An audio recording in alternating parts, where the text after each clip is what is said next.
अक्सर लोगों में ये विवाद रहता है कि खाने के लिए कौन सा घी या तेल बेहतर है।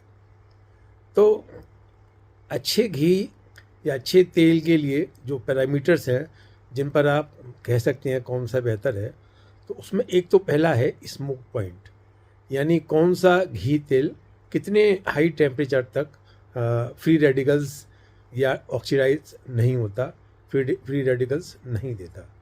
और दूसरा जो पॉइंट है वो आपके घी या तेल में सैचुरेटेड फैट्स कितने हैं और अनसैचुरेटेड फैट, जिन्हें मोनो अनसैचुरेटेड फैट और पॉली अनसैचुरेटेड फैट, जिन्हें ओमेगा 3 और ओमेगा 6 फैटी एसिड के रूप में जानते हैं। ये ओमेगा 3 और ओमेगा 6 दोनों ही इसेंशियल फैटी एसिड हैं। लेकिन ओमेगा 3 फैटी एसिड एक सुपरस्टार की तरह है, क्योंकि ये बॉडी में इन्फ्लेमेशन को कम करता है और हेल्थ के लिए और बॉडी स्ट्रक्चर के लिए बहुत सारे हर तरह से यूजफुल और उपयोगी होता है। और ओमेगा 6 जब ज़रूरत से ज़्यादा इस्तेमाल करते हैं तो ये बॉडी में इन्फ्लेमेशन करता है और बहुत सारे नुकसान करता है। तीसरा पॉइंट इसमें ये होता है कि जब घी तेल की बात आएगी तो दिल की बात तो आएगी कि दिल के लिए कौन सा सुरक्षित है। और चौथा पॉइंट अगर इसमें ऐड करें तो ये सबसे ज़्यादा महत्वपूर्ण है कि किस घी तेल में कितना ट्रांस फैट है। ये ट्रांस फैट बहुत नुकसानदायक होता है। तो मुझे लगता है कि सबसे अच्छा जो पकाने के लिए और खाने के लिए होता है वो देसी घी होता है। और दूसरा अच्छा विकल्प इसमें है सरसों का तेल। तो अगर सरसों के तेल की चर्चा करें तो सरसों के तेल में मोनो अनसैचुरेटेड फैट और पूफा पॉली अनसैचुरेटेड फैट दोनों अच्छी मात्रा में होते हैं। ओमेगा 3 भी अच्छी मात्रा में होता है, यानी 10 से 15% तक उसमें ओमेगा 3 फैटी एसिड हो सकते हैं। हाँ, लेकिन सरसों के तेल में ओमेगा 3 और ओमेगा 6 का रेशियो है वो 1:1 रहता है। सरसों का तेल स्किन के लिए बहुत बेहतर होता है, लोग मालिश में इस्तेमाल करते हैं। विटामिन्स भी इसमें होते हैं, इसलिए भी उसका काफ़ी इस्तेमाल किया जाता है। और हृदय की मसल्स और बाकी शरीर के लिए सरसों का तेल में जो एंटी इन्फ्लेमेटरी गुण हैं वो सबसे बेहतर होता है। हृदय में तो निश्चित रूप से ये एलडीएल खराब कोलेस्ट्रॉल को कम करता है और इंसुलिन सेंसिटिविटी को बेहतर करता है। ये बहुत सारे अच्छे गुण हैं जो सरसों के तेल में मिलते हैं। और उस पर भी सरसों के तेल का जो स्मोक पॉइंट है वो बहुत ज़्यादा होता है। जब आप खाने में सरसों का तेल तलने के लिए इस्तेमाल करते हैं तो ये काफ़ी हाई टेम्परेचर पर स्टेबल रहता है।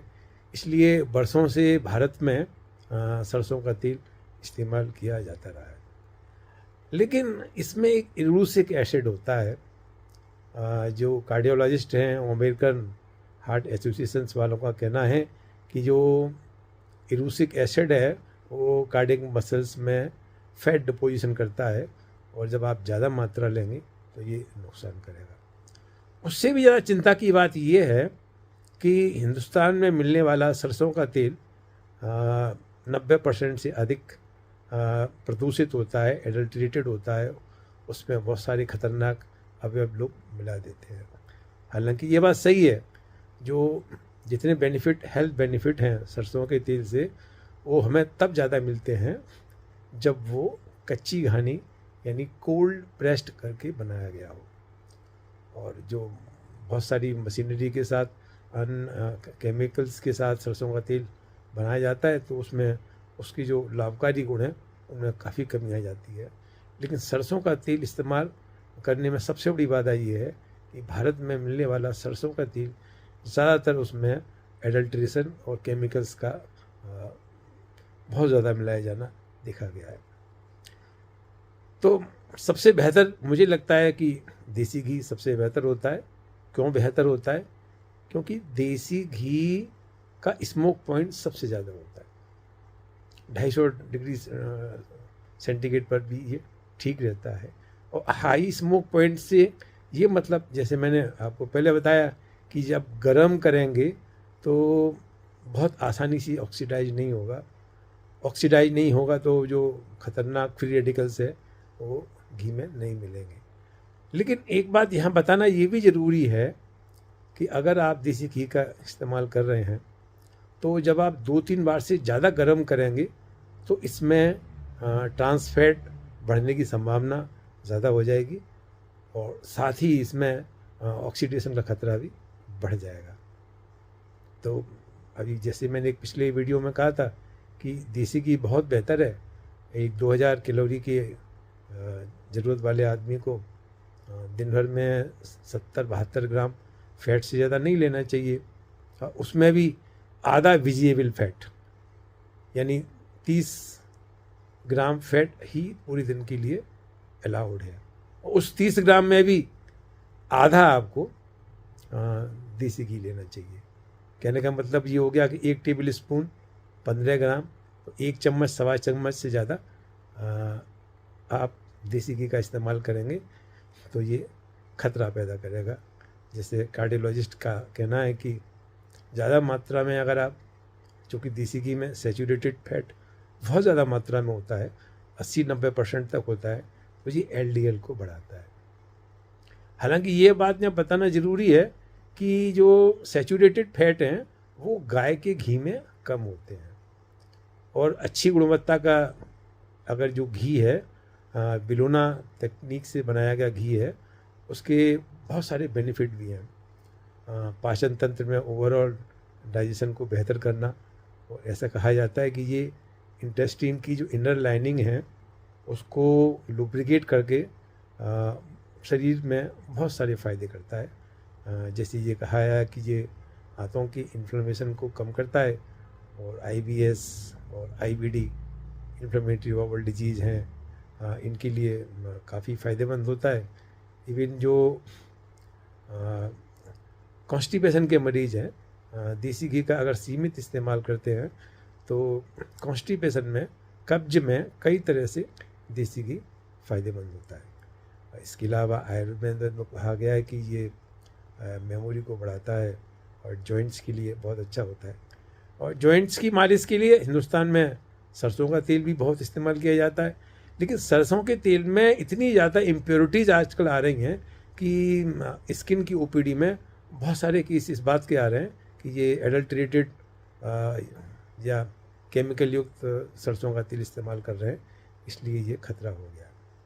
तो अगर हम एक परफेक्ट खाने का तेल का अगर मिश्रण तैयार करें तो 70 ग्राम फैट चाहिए, तो मुझे लगता है कि आधा देसी घी हो सकता है और उसमें आधा सरसों का तेल हो सकता है। लेकिन अशुद्धि को कहाँ ले जाएंगे। अब दूसरे विकल्प की भी चर्चा करनी चाहिए। आजकल सबसे ज़्यादा बात हुई ऑलिव ऑयल की, जैतून का तेल। जैतून के तेल का स्मोक पॉइंट कम होता है इन दोनों की तुलना में, तो अपने यहाँ डीप फ्राइंग के लिए, तलने के लिए जैतून का तेल ठीक नहीं है। ये ड्रेसिंग के लिए या सलाद में मिक्स करने के लिए अगर आप खाएं, मालिश करने के लिए भी ठीक है। विटामिन्स जैतून के तेल में अच्छे होते हैं और हृदय के लिए भी बहुत अच्छा माना जाता है, क्योंकि इसमें जो ओमेगा 3 की मात्रा भी होती है और अनसैचुरेटेड फैट है वो जैतून के तेल में बहुत अच्छे होते हैं। यहाँ एक बार मैं फिर रिमाइंड कराना चाहूँगा, ओमेगा 3 जो फैटी एसिड अच्छे माने जाते हैं वो जैतून के तेल में, ओलिव ऑयल में सीमित होते हैं और ये सरसों के तेल में 10 से 12% तक हो सकते हैं।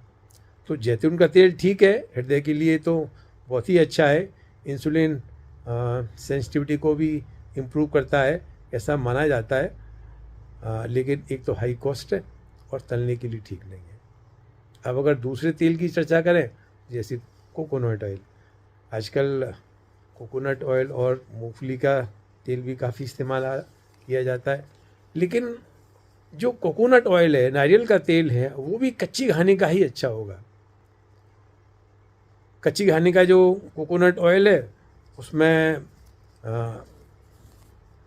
ज़्यादा फायदेमंद किस लिए होता है, क्योंकि जो नीले डिब्बे वाला रिफाइंड कोकोनट ऑयल है उसमें बहुत सारे केमिकल्स मिला दिए जाते हैं, तो जो उसके अच्छे माइक्रो न्यूट्रिएंट्स हैं उनकी मात्रा कम हो जाती है। और कोकोनट ऑयल में भी सैचुरेटेड फैट काफ़ी मात्रा में होते हैं। तो कोकोनट ऑयल स्किन के लिए, त्वचा के लिए, बालों के लिए तो बहुत अच्छा है ही। और यहाँ तक कहा जाता है कि इसमें जो MCT मीडियम चेन ट्राइग्लिसराइड होते हैं वो भी ओवरऑल बॉडी के वेट मैनेजमेंट में और ब्लड शुगर की मैनेजमेंट में मदद करते हैं। लेकिन अगर फिर वही बात, अगर हाइड्रोजनेटेड और रिफाइंड कोकोनट ऑयल इस्तेमाल कर रहे हैं तो इसमें फिर ट्रांस फैट की मात्रा भी बढ़ेगी और जो केमिकल्स हैं वो नुकसान भी करेंगे। तो मुझे लगता है तीसरे नंबर पर अगर कोई तेल कंसीडर करना चाहिए तो वो मूंगफली का तेल है। मूंगफली के तेल का हाई स्मोक पॉइंट होता है, यानी तलने के लिए ये बहुत अच्छा समझा जाता है। और मूफा और पूफा उसमें अच्छी क्वांटिटी के होते हैं। और मूंगफली का तेल LDL को भी कम करता है, इंसुलिन सेंसिटिविटी को बेहतर करता है, हर तरह से बेहतर ही है। वेट मैनेजमेंट के लिए भी सैटिस्फाइटी को भी जल्दी उस स्तर तक पहुंचा देता है। लेकिन फिर वही बात फिर कहनी पड़ेगी कि मूंगफली का तेल भी कोल्ड प्रेस्ड यानी कच्ची घानी का होना चाहिए। अगर ये रिफाइंड होगा अगेन तो उसमें जो बेनिफिशियल माइक्रो न्यूट्रिएंट्स हैं उनकी मात्रा कम हो जाती है। हाँ, एक बात और, मूंगफली के तेल में ओमेगा 6 कंटेंट ज़्यादा होते हैं। अब और ज़रा तेलों की चर्चा कर ली जाए। जो सबसे ज़्यादा डालडा, जो वनस्पति घी जिसका प्रचलन सबसे ज़्यादा है, उसमें ट्रांस फैट की सबसे ज़्यादा मात्रा होती है और ये डेंजरस होते हैं। तो वो तो बिल्कुल स्वास्थ्य के लिए हानिकारक है ही।